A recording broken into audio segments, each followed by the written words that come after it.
हरे कृष्णा सभी दोस्तों को। चले हम आज का सेशन स्टार्ट करेंगे, बात करेंगे निफ्टी इंडाइसेस का।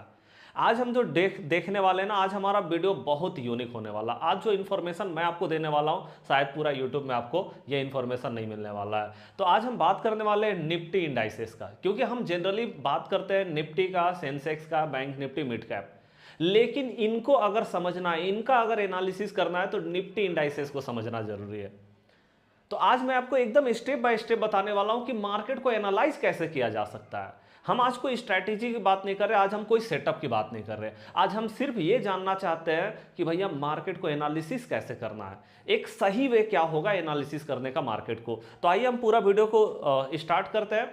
अगर वीडियो अच्छा लगेगा तो ही लाइक करके और कमेंट करके बताइएगा, लेकिन पहले पूरा वीडियो को जरूर देख लीजिएगा। तो चलिए हम फटाफट यहाँ पे देखते हैं। सबसे पहले अगर हम देखें तो हमें जाना कहाँ पे, हमें जाना है सीधे एनएससी के वेबसाइट में।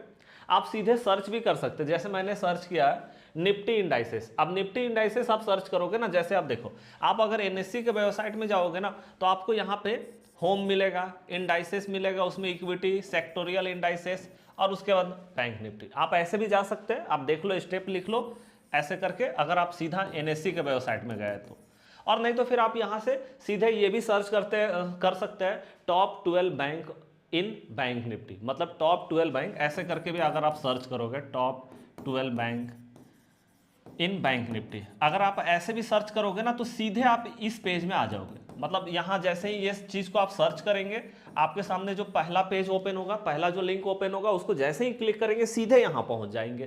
तो आप ऐसे यहाँ से सीधे आ सकते हैं, नहीं तो फिर आप सीधे एनएससी का वेबसाइट में जाइए और वहाँ से होम में, उसके बाद इंडाइसेस, उसके बाद इक्विटी, सेक्टोरियल इंडाइसेस और उसके बाद निफ्टी, बैंक निफ्टी। यहाँ पे मतलब आपका सारा ऑप्शन आपके पास रहेगा, निफ्टी रहेगा, बैंक निफ्टी रहेगा, सेंसेक्स रहेगा, मिड कैप रहेगा, और भी जितने इंडाइसेस होते हैं ना, बैंक एक्स या फिर हमारा फिर निफ्टी, वो सारा कुछ यहाँ रहेगा आपके सामने।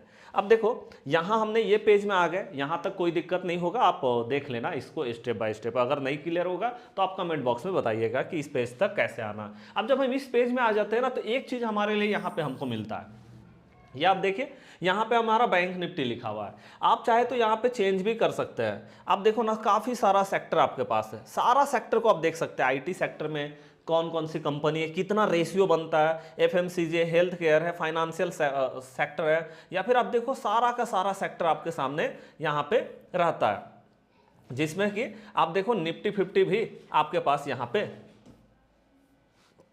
रहने वाला है। ठीक है, अब देखिए, हाँ जी, देखिए यहाँ पे आप देखो निफ्टी 50 हमारे सामने है, या फिर निफ्टी मिड सेलेक्ट, देखिए इसी को मिड कैप बोलते हैं, आप देख लीजिए ये मिड कैप है हमारा। या फिर उसी तरह से आप सेंसेक्स भी देखेंगे तो सेंसेक्स भी यहाँ पे आपको मिल जाएगा। जैसे यहाँ देखिए बैंक निफ्टी है, निफ्टी ऑटो है, या फिर फाइनेंस सेक्टर जो है जिसको निफ्टी फाइनेंशियल सर्विसेज बोलते हैं, ये देखिए इसको हम फिन निफ्टी के नाम से जानते हैं, फिन निफ्टी। ओके, तो ये सारा सेक्टर हमारे सामने है, तो यहाँ कोई दिक्कत नहीं है ना, हम यहाँ से देख सकते हैं भैया कंपनी। अब देखिए यहाँ पे हमें जो है, हम अभी बैंक निफ्टी को यहाँ पे हमने क्लिक किया है। अब देखो बैंक निफ्टी हमारे सामने है। अब यहाँ हम बैंक निफ्टी की बात करें तो अब देखो बैंक निफ्टी में जैसे ही हम नीचे आएंगे ना तो यहाँ जो सेक्टोरियल डिस्ट्रीब्यूशन है ना, ये हमारे लिए सबसे इंपॉर्टेंट हो जाता है, इसको ध्यान से समझने की जरूरत है। अब देखो यहाँ पे प्राइवेट सेक्टर बैंक है, पब्लिक सेक्टर बैंक है, अदर बैंक है। अब ध्यान से देखो, यहाँ पे मैं जब क्लिक करूंगा, ओके, डबल क्लिक हम जैसे ही करेंगे इसके अंदर में कंपनी आएगी। अब देखो एचडीएफसी बैंक, ये क्या लिखा है 22.2%। यहाँ क्या लिखा है भाई, ICICI bank 18.18%, axis bank 10.05%, federal bank 5%, Kotak Mahindra bank 8%, या फिर हम देखें इंडेक्स इन बैंक है या यस बैंक है, या फिर आईडीएफसी बैंक। अब देखो यहाँ पे 1 2 3 4 5 6 7 8, मतलब टोटल यहाँ पे 8 कंपनी है। देखिए 8, ओके, 8 कंपनी यहाँ पे हो गई जो कि प्राइवेट बैंक है ये सारा। ठीक है जी, आगे हम देखते हैं, एक बार पब्लिक बैंक को क्लिक करते हैं, डबल क्लिक करेंगे यहाँ पे। अब देखो डबल क्लिक हमने जैसे ही किया, यहाँ पे आ गया state bank 10%, Canara bank 3.5%, bank of Baroda ये 3.8 यहाँ पे। तो आप देख रहे कितना कंपनी हो गया यहाँ पे। इधर हमने देखा कि 8 कंपनी, यहाँ पे 1 2 3 4 5 कंपनी यहाँ पे हो गई, 8 और 5 13 कंपनी हो गया भाई टोटल। और उसके बाद हम एक बार अदर कंपनी में भी देख लेते हैं, अदर में कौन है, तो हम देख रहे हैं अदर में है यहाँ पे एयू बैंक। तो आप देखो कि कितनी कंपनी हो गई है ना, यहाँ पे जो है वो हमारा कितना कंपनी यहाँ पे हो जाता है। ओके, तो यहाँ पे आपने देखा 1 2 3 4 5 6 7 8, यहाँ पे 8 हो गया। 8 के बाद आपने पब्लिक सेक्टर बैंक में देखा 9 10 11 12 13, और एक हमने अदर बैंक में देखा 14, मतलब टोटल 14 कंपनी, 14 बैंक्स हम बोल सकते हैं। 14 बैंक्स मिल करके बना क्या है, बैंक निफ्टी बना है। यही मैं आपको बताना चाह रहा हूँ कि 14 बैंक मिल करके बैंक निफ्टी बनी है भाई साहब। ओके, लेकिन हमें यहाँ पे ये देखना है कि सबसे बड़ा बैंक कौन है। बैंक, अगर हम बैंक निफ्टी का एनालिसिस कर रहे हैं, मान लो हम बैंक निफ्टी, आपको पता है कि ये एक इंडेक्स है, जब हम इसको एनालिसिस कर रहे हैं तो इसके लिए सबसे बड़ी कंपनी कौन है। आप देखो रेशियो के हिसाब से आपको खुद ही पता चल रहा है कि स्टेट बैंक 10.42 है ना, और यहाँ पे अगर प्राइवेट सेक्टर बैंक को देखेंगे तो यहाँ पे देखेंगे सबसे बड़ा बैंक HDFC बैंक 22%, दूसरा नंबर ICICI बैंक 18%, दोनों को मिला दिया जाए 40% रेशियो बनता है यहाँ से। और उसके बाद अगर आप यहाँ से एक्सिस बैंक को देखेंगे 10%, मतलब यहाँ से 40 और 10 50 हो गया, और साथ में अगर आप स्टेट बैंक ऑफ इंडिया को देखेंगे तो 10 यहाँ पे, मतलब 60%। अब आप सोचो कि भैया यहाँ पे अगर मैं सिर्फ एक लिस्ट बना करके चलूँ, ओके, यहाँ पे सिर्फ मैं यहाँ पे बात करूँ HDFC bank, okay, ICICI bank, और उसके बाद मैं बात करूँ एक्सिस बैंक, और मैं बात करूँ state bank of India, okay, ये 4 कंपनी को सिर्फ मिला दिया जाए तो 22 18 10 और 10 कितना हो गया भैया, ये हो गया हमारा 60%। मतलब ये 4 बैंक मिलकर के सिर्फ 60% रेशियो बनाते हैं, और इसमें भी सबसे बड़ी बैंक जो है वो HDFC बैंक है। मीन्स आप समझ सकते हैं कि भैया HDFC बैंक सबसे इंपॉर्टेंट है। मतलब अगर बैंक निफ्टी को एनालिसिस करना है तो HDFC बैंक को एनालिसिस करना पड़ेगा, इसको समझना पड़ेगा। ये अगर आपने समझ लिया तो समझ लो कि भैया पूरा मार्केट को समझ लिया। HDFC बैंक को सबसे पहले आपको एनालिसिस करना पड़ेगा मार्केट में, और दूसरा नंबर जो आप एनालिसिस करेंगे ICICI। मतलब आप ये दोनों बैंक को भी अगर आपने एनालिसिस सही से कर दिया तो आप समझो ये दोनों मिला करके 40% होते हैं, और जो 40% रेशियो वाले जो बैंक है वो अगर ऊपर जाएंगे तो मार्केट पूरा ऊपर जाएगा बैंक निफ्टी का, और ये अगर नीचे जाएंगे तो पूरा बैंक नीचे जाएगा, पूरा मतलब बैंक निफ्टी जो है वो नीचे जाएगा। ये आप समझ पा रहे हैं। चलिए आगे मैं और आपको कुछ चीज़ें दिखाना चाहता हूँ। ये आज का एनालिसिस बहुत इंपॉर्टेंट होगा। आज को मैं स्ट्रैटेजी की बात कर ही नहीं रहा हूँ, है ना। यहाँ पे देखो मैं फिर से एक बार इसको चेंज करूँगा यहाँ से, जैसे मैंने आपको दिखाया कि बैंक निफ्टी हम देख रहे थे, उसी तरह से एक बार हम निफ्टी 50 को देख लेते हैं। एक बार हम यहाँ से निफ्टी 50 को देख लेते हैं भाई साहब। ओके, देखिए ये हमारा बैंक निफ्टी है, तो हम एक बार निफ्टी 50 को यहाँ से देख लेते हैं। ओके, अब देखो यहाँ पे निफ्टी 50 है, ये हमने क्लिक किया। आइए अब हमारा निफ्टी 50 का इंडाइसेस पूरा खुल जाएगा। इसमें हम जानते हैं कि निफ्टी 50 का मतलब है 50 कंपनी, इसमें टोटल 50 कंपनी है। ठीक है भैया, आगे बात कीजिए। यहाँ पे देखिए, आप देखो यहाँ पे सेक्टोरियल डिस्ट्रीब्यूशन, सबसे बड़ा सेक्टर देखिए, आप सबसे बड़ा सेक्टर को देखिए, फाइनेंस सेक्टर, इसी में बैंकिंग सेक्टर भी आ जाता है। Finance sector banking sector same ही है, कोई अलग नहीं है। सॉरी, ठीक है, तो ये हमारा क्या है, बैंकिंग सेक्टर भी इसी में आ जाता है। मतलब सारा बैंक और सारा फाइनेंशियल कंपनी इसी के अंदर में आता है। आप देख रहे हैं कि निफ्टी 50 में जो है सबसे बड़ा सेक्टर जो है वो फाइनेंस सेक्टर है, मतलब बैंकिंग और फाइनेंस सेक्टर। आप समझो कि अगर भैया ये सेक्टर जिस साइड में मूव करेगी, आप सोचो ना 37% इसका रेशियो है। बाद बाकी आप देखो IT सेक्टर 10%, ऑटो सेक्टर जो है वो मेरा 6% है, FMCG गुड्स जो है वो 6% है, 4% टेलीकम्युनिकेशन पावर है, 2%, 3% हेल्थ कंज्यूमर, 4% मेटल है, कंज्यूमर ड्यूरेबल 2% है, 1.81 सर्विस सेक्टर है, कंस्ट्रक्शन सेक्टर जो है वो 2.23, 1.39 कैपिटल गुड्स, कंस्ट्रक्शन जो है 4%, और ऑयल एंड गैस 9.93%। ठीक है जी, यहाँ पे आप हो गया। तो आप देख रहे हैं कि सबसे बड़ा सेक्टर बैंकिंग और एंड फाइनेंस सेक्टर है। मतलब हमारा बैंकिंग या फाइनेंस सेक्टर जिस साइड में जा रहा है, और आपको पता है कि बैंकिंग और फाइनेंस सेक्टर में जो सबसे बड़ी कंपनी वो HDFC बैंक है। अभी मैं इसमें भी अभी डबल क्लिक जैसे ही मैं करूंगा ना, इसके अंदर में कंपनी खुल करके आएगी। अब देखो इसके अंदर में कंपनी खुल करके आ रहा है। बताइए सबसे बड़ा बैंक कौन है, HDFC बैंक। दूसरा नंबर में कौन है, ICICI बैंक। मतलब ये दोनों मिला करके ही भैया अब दो जोड़ करके 20% प्लस का रेशियो जा रहा है। मतलब 37 में 20% तो सिर्फ ये दोनों का है। अगर हमने HDFC और ICICI को एनालाइज कर लिया तो निफ्टी 50 एनालाइज हो जाएगी। 20% रेशियो बनता है भाई दोनों मिला करके। ओके, अब आप सोचो कि यहां से भी हमारा यही निकल करके आ रहा है कि एचडीएफसी बैंक और आईसीआईसी बैंक, अगर ये दोनों का एनालिसिस कर लिया तो हमारा बैंक निफ्टी का तो ठीक है ही है, निफ्टी 50 भी ठीक हो जाएगा, यहां भी ठीक हो जाएगा भाई साहब, यहां भी। मतलब ये दोनों कंपनी को एनालिसिस करना बहुत इंपॉर्टेंट है। अब आप बोलोगे और बाद बाकी कंपनी जो है, जैसे मैं आपको दिखा देता हूं, डबल क्लिक करेंगे आईटी में। आईटी में देखो इन्फी का 4.95, टीसीएस 2.76, ये जो पूरा नंबर है वो बदला है, बदलते रहता है परसेंटेज, है ना, इसीलिए हमको टाइम टू टाइम चेंज, मतलब ये इसको चेक करते रहना चाहिए। ऐसा नहीं है कि आज ये है तो हो सकता है कि कुछ दिन बाद रेशियो ये बदल जाए, लेकिन लगभग ऐसे ही रहता है। तो आप देख रहे हैं आईटी में सबसे बड़ा इन्फी, लेकिन उसका क्या है, लगभग 5%। लेकिन आप देख रहे हैं कि 12%, मतलब 20% तो एचडीएफसी और आईसीआईसी है। ये दोनों को एनालिसिस कर लिया, हो गया। अब देखो एक और मैं सेक्टर आपको दिखाऊंगा जो कि हमारा ऑयल एंड गैस सेक्टर है। ये ऑयल एंड गैस है। Okay, oil and gas sector में एक ही रिलायंस आती है और वो है 8.16%।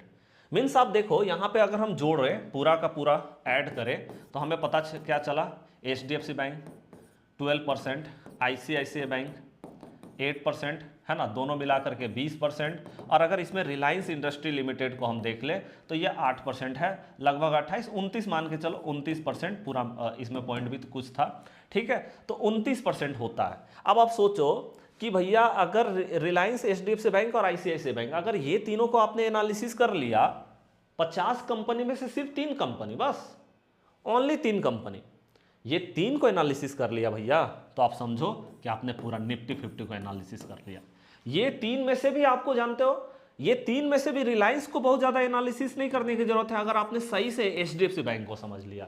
आप सिंपल सा बात समझ लीजिए, बैंक निफ्टी में जो भी मोमेंटम हो रहा है, या फिर हमारा जो है बैंक निफ्टी हो गया, या फिर हमारा निफ्टी 50 हो गया, और आप जानते हैं कि निफ्टी 50 को देख करके ही निफ्टी 50 और सेंसेक्स दोनों में कोई डिफरेंस नहीं है, ध्यान रखिएगा। इसमें 50 कंपनी है और इसमें 30 कंपनी है, लेकिन दोनों में सेम कंपनी है भैया, टॉप का कंपनी। इसमें जो 30 कंपनी, इसमें भी वही 30 कंपनी है, तो दोनों में कोई अंतर नहीं है, मैं आपको बता देता हूँ, यहाँ पे कोई अंतर नहीं है, दोनों में 30 कंपनी सेम है, टॉप का कंपनी सेम है। मतलब अगर एचडीएफसी, मतलब निफ्टी में आपका एचडीएफसी बैंक, आईसीआईसीआई बैंक और रिलायंस, ये तीनों अगर इंपॉर्टेंट कंपनी है, तो आप समझ लेना सेंसेक्स में भी यही तीनों है। तो दोनों का मोमेंटम, अब दोनों का चार्ट भी आप देखोगे सेम चलेगा, सेम चार्ट चलता है दोनों में। ओके, ये ऊपर जा रही है तो ये भी ऊपर जा रहा है, नीचे जा रहा तो नीचे जा रहा, साइडवेज है तो साइडवेज है ना, तो ये है। तो आप सिंपल समझ रहे हैं कि निफ्टी और सेंसेक्स और साथ में बैंक निफ्टी, अगर हमको ये तीनों सेक्टर को एनालिसिस करना है, तीनों मतलब इंडेक्स को एनालिसिस करना है, तो आपके लिए सबसे इंपॉर्टेंट क्या होगा, आप एचडीएफसी बैंक को सबसे ज़्यादा एनालिसिस कीजिए, क्योंकि ये बैंकिंग सेक्टर में भी, मतलब बैंक निफ्टी में भी, और सेंसेक्स और निफ्टी 50 दोनों में ये एचडीएफसी बैंक सबसे इंपॉर्टेंट है। अगर ये स्लो डाउन हुआ तो मार्केट का बहुत ज़्यादा चांसेस है मार्केट स्लो डाउन कर जाएगी। अगर ये आज ऊपर जा रहा है तो मार्केट बहुत ज़्यादा चांसेस है ऊपर जाएगा, और ये नीचे जा रही है तो बहुत ज़्यादा चांसेस है मार्केट नीचे जाएगा, क्योंकि सबसे ज़्यादा रेशियो है। आप सोचो रिलायंस से भी ज़्यादा रेशियो है एचडीएफसी बैंक का। और अगर आपको एनालिसिस करना है तो आप तीनों कंपनी का एनालिसिस कर लो, ये तीनों को एनालिसिस कर लोगे तब भी हो जाएगा। अगर आपको इसमें और थोड़ा अपना बढ़ाना है कंपनी तो और बढ़ा लीजिए। आपको पता है कि रिलायंस के बाद जो इंपॉर्टेंट कंपनी है, ठीक है, वो कौन है, state bank of India, axis bank, है ना, और कौन है, इन्फोसिस। ओके, आप इनको भी एनालिसिस कर सकते हैं, क्योंकि बैंकिंग सेक्टर में आप जानते हैं ये दोनों कंपनी और ये इन्फोसिस, ठीक है। तो ये चीज़ को भी आप देख सकते हैं, क्योंकि आप देखो यहाँ पे अगर हम बात करें तो स्टेट बैंक ऑफ इंडिया का भी लगभग 3.87% और आईसीआईसीआई बैंक का 3.4% है ना। तो आप ये दोनों को भी, और साथ में इन्फोसिस भी देख सकते हैं, रिलायंस।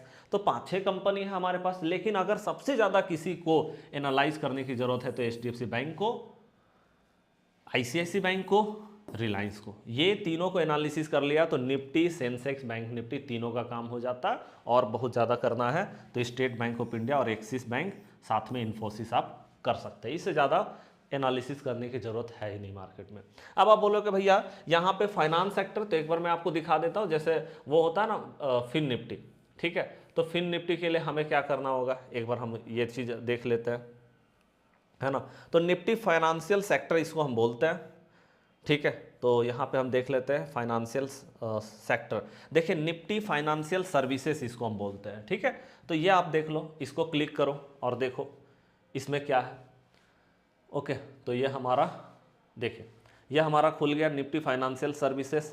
अब यहाँ पे आप देखो सेक्टोरियल में आकर के आप देख रहे हैं सबसे ज़्यादा प्राइवेट सेक्टर बैंक 51% का, मतलब हर जगह पे एक ही चीज़ हो रही है भाई, चाहे वो फाइनेंस सेक्टर हो, बैंकिंग सेक्टर हो, निफ्टी हो, सेंसेक्स हो, हर जगह पे एक ही चीज़ हो रहा है। और वो क्या हो रहा है कि भैया ये जो जितने भी बैंक है ना, सबका रेशियो सबसे ज़्यादा है, सबसे ज़्यादा इन्हीं का रेशियो है, बस और कुछ है ही नहीं।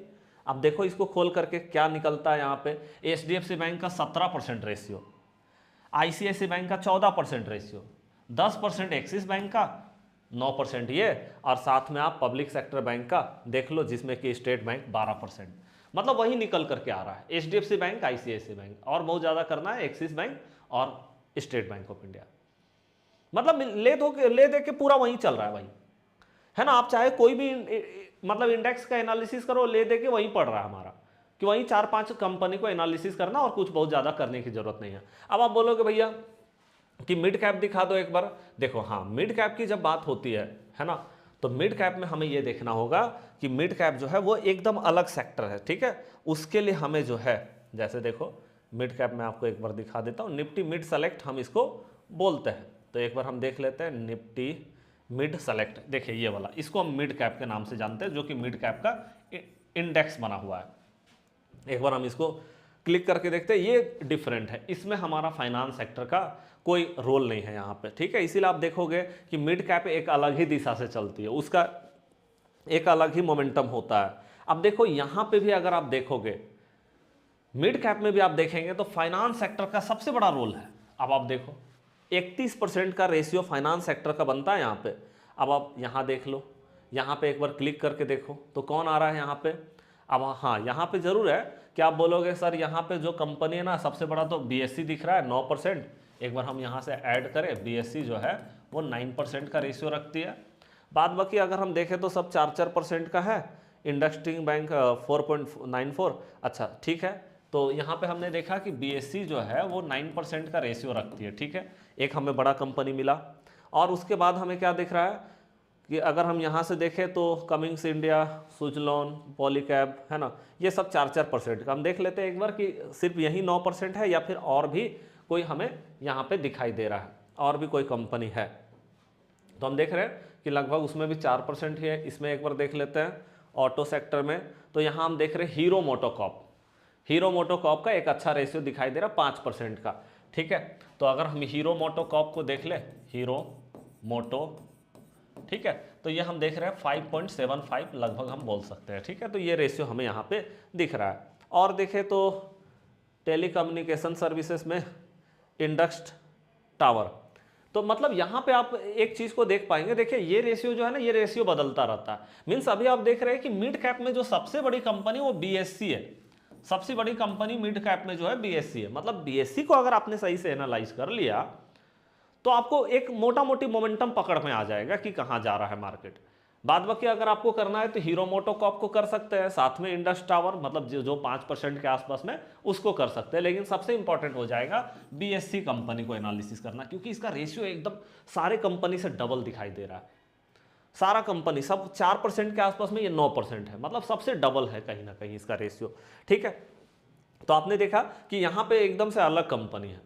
हाँ फाइनेंस सेक्टर ही है इसमें, इसके अंदर में आप देख रहे हैं सबसे ज़्यादा जो रेशियो हमारा यहाँ पे दिखाई देता है वो फाइनेंस सेक्टर ही है, इसमें कोई डाउट नहीं है। अब देखो 31% फाइनेंशियल सर्विसेज दिख रहा है, जिसमें कि BSE है फाइनेंशियल सर्विसेज, HDFC AMC है, पॉली बाजार है, या फिर इंडस्ट्रियल बैंक है, मुथूस फाइनेंस है, यूनियन बैंक है, या फिर यस बैंक है। तो आप देख रहे हैं फाइनेंस सेक्टर ही है।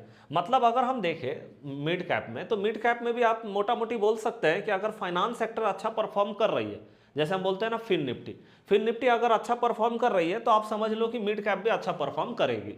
लेकिन हाँ यहाँ पे थोड़ा कंपनी डिफरेंट है, इसीलिए आपको थोड़ा कंपनी को देखना पड़ेगा, खास करके BSE लिमिटेड को। उसी तरह से आप देखो इसमें आप ये भी देख सकते हैं, जैसे बहुत लोगों को कन्फ्यूजन रहता है कि भाई हमारा जो है ऑटो सेक्टर में कौन कौन सी कंपनी आती है वो हमें देखना है, बैंक निफ्टी में कौन कौन सी कंपनी आती है, निफ्टी सीमेंट जो सेक्टर है, केमिकल सेक्टर है, कंज्यूमर ड्यूरेबल है, फाइनेंशियल सेक्टर है, 25-50 का फाइनेंशियल सेक्टर है ना, या फिर एफएमसीजी, हेल्थ केयर, आईटी है, मीडिया है, मेटल्स है ना, ये सब में कौन कौन सी, ऑयल एंड गैस है जिसमें रिलायंस आता हम जानते हैं, फार्मा में कौन सी सबसे बड़ी company, private bank, PSUs, reality sector है ना, तो ये सब में कौन कौन सी जो है कंपनीज आती है वो हमको अगर देखना है, एनर्जी सेक्टर हो गया, हाउसिंग सेक्टर हो गया, जितने भी यहाँ पे, तो सारा का सारा है। आप जैसे यहाँ पे ढूंढेंगे कि भाई हमें जानना है ना, कि हम मान लो कभी कभी ऐसा होता है ना कि हमने क्या किया, हमने एनालिसिस कर लिया ऑटो सेक्टर को।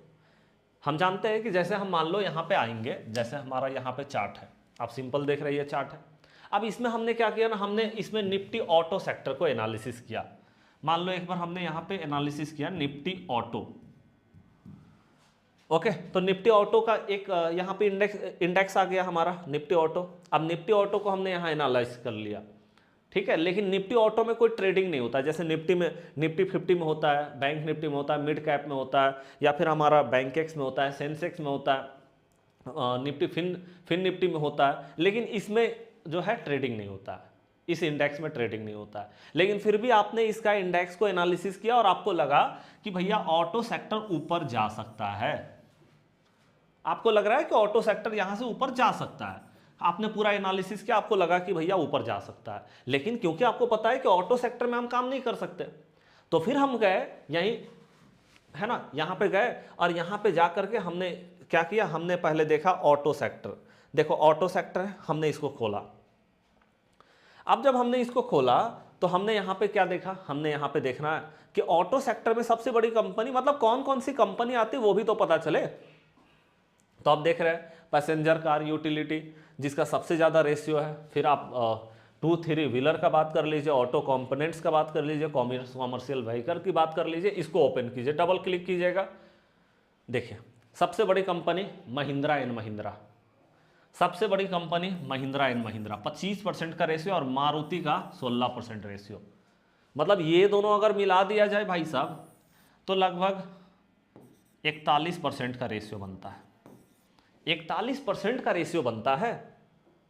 अब आप बोलोगे भैया इसमें 30% दिख रहा है, इसमें कौन कौन सी कंपनी, देखो यहाँ पे बजाज ऑटो है, टीवीएस मोटर है, आइचर मोटर है, यहाँ पे आप हीरो मोटोकॉर्प को देख रहे हैं, और अगर हम तीन ही तो सेक्टर ही है ना, और इसमें देखो अशोक लेलैंड है, यहाँ पे अगर हम देखें कंपोनेंट्स वाले में तो यहाँ पे आप देख सकते हैं कि सब 4-2 ऐसे करके सब है। मतलब सबसे बड़ा सेक्टर जो है वो आप देख रहे हैं महिंद्रा एंड महिंद्रा सेक्टर जो है वो मतलब कंपनी जो है वो सबसे बड़ा है। अब आपने देखा कि ऑटो सेक्टर ऊपर जा सकता है, इसका मतलब इसका टॉप कंपनी ऊपर जाने के लिए रेडी है, महिंद्रा एंड महिंद्रा ऊपर जा सकता है, मारुति सुजुकी, ये दोनों कंपनी को एनालिसिस कर मतलब देख लो, ये दोनों में आप काम कर लो, है ना। जब आप देख रहे हैं कि ऑटो सेक्टर ऊपर जा सकता है तो इसमें मेन कंपनी कौन है जो ऑटो सेक्टर को चला रही है, तो ये दोनों है। तो आप समझ लो ये दोनों में अच्छा मोमेंटम आने वाला है। आप इसमें जा करके देख लो, इसका चार्ट को खोल करके कि क्या दिख रहा है, ठीक है। तो मतलब मेरा देखो यहाँ पे ऑटो बताने का जो है वो हमारा यहाँ नहीं था, यहाँ पे हम बताना आपको ये चाह रहे थे कि निफ्टी 50 हो या सेंसेक्स हो या बैंक निफ्टी हो या फिर हमारा सेंसेक्स हो, निफ्टी, बैंक निफ्टी, सेंसेक्स हो गया, या फिर फाइनेंशियल सेक्टर हो गया, या फिर हमारा जो है बैंक एक्स हो। आप जानते हैं बीएससी में एक बैंक एक्स होता है। ये जितनी भी इंडेक्स है, चाहे वो निफ्टी है, हमने यहाँ लिखा Nifty, bank Nifty, Sensex, Fin Nifty और क्या है बैंक एक्स, ये जितनी भी सेक्टर है मतलब इंडेक्स है, ये सारा इंडेक्स है जिसमें ट्रेडिंग होता है। इसके लिए आपको जो एनालिसिस करने की जरूरत है एचडीएफसी बैंक को, आईसीआईसी बैंक को, सबसे इंपॉर्टेंट है एचडीएफसी बैंक, आईसीआईसी को कर सकता है, रिलायंस को कर सकता है, स्टेट बैंक ऑफ इंडिया को कर सकता है, एक्सिस बैंक को कर सकता है, बस इतना काफ़ी है भाई। मतलब सारा का सारा फाइनेंस, एक रिलायंस को छोड़ दिया जाए तो फाइनेंस फाइनेंस फाइनेंस फाइनेंस, मतलब फाइनेंस सेक्टर ही सबसे बड़ा सेक्टर है। मतलब पूरा मार्केट को जो चला रही है वो फाइनेंस सेक्टर चला रही है। तो जब पूरा मार्केट को फाइनेंस सेक्टर चला रही है तो हम क्यों ना फाइनेंस सेक्टर को ही बेहतरीन तरीके से एनालिसिस करें, पूरा मार्केट ही पकड़ में आ जाएगा। और अगर आपने सब कुछ एनालिसिस कर दिया और फाइनेंस सेक्टर, बैंकिंग सेक्टर को एनालाइज नहीं किया तो आपने समझ लेना आपने कुछ नहीं किया मार्केट में। तो ये मेरे को थोड़ा सा इसके अंदर में थोड़ा डीपली आपको बताना था कि भैया किस तरह से मार्केट चलते हैं। आज कोई स्ट्रैटेजी नहीं है हमारे पास, लेकिन ये बहुत बड़ा अपने आप में एक स्ट्रैटेजी है। कि आपको किसको एनालिसिस करना है, आप कैसे एनालिसिस करना वो आप जानते हैं कि एनालिसिस कैसे करना है। मतलब आपको निफ्टी और सेंसेक्स को एनालाइज करना है तो आपको बैंकिंग सेक्टर को एनालाइज करना पड़ेगा, और उसमें एचडीएफसी बैंक, आईसीआईसी बैंक, और बहुत ज़्यादा करना है तो रिलायंस को कीजिए, और उससे ज़्यादा करना है तो स्टेट बैंक और एक्सिस, बस इससे ज़्यादा कुछ करने की ज़रूरत नहीं है। अगर ये परफॉर्म करेंगे, ये ऊपर जाएंगे ये सब कंपनी, तो समझना निफ्टी 50 और सेंसेक्स, बैंक निफ्टी सब ऊपर जाएगा, फिर निफ्टी। और अगर ये नीचे जाएंगे तो सब नीचे जाएगा। और अगर ये साइडवेज होने वाले हैं, ये अगर लग रहा है एक रेंज में फंस गए, तो मार्केट कभी भी ऊपर या नीचे नहीं जा पाएगी। तो हम साइडवेज से भी बच पाएंगे मार्केट में। हमको पता रहेगा कि हाँ भाई यहाँ पे मार्केट साइडवेज हो सकती है, तो हम उस मार्केट में थोड़ा संभल करके काम करेंगे, थोड़ा क्वांटिटी को कम कर सकते हैं, ओके, और थोड़ा अपना जो टारगेट है उसको छोटा कर सकते हैं। तो वो चीज़ हमारे लिए बहुत इंपॉर्टेंट होता है। तो चलिए, ये जानकारी कैसा लगा लाइक करके कमेंट करके जरूर बताइएगा। मिलते हैं नेक्स्ट क्लास में, तब तक के लिए जय हिंद, जय भारत।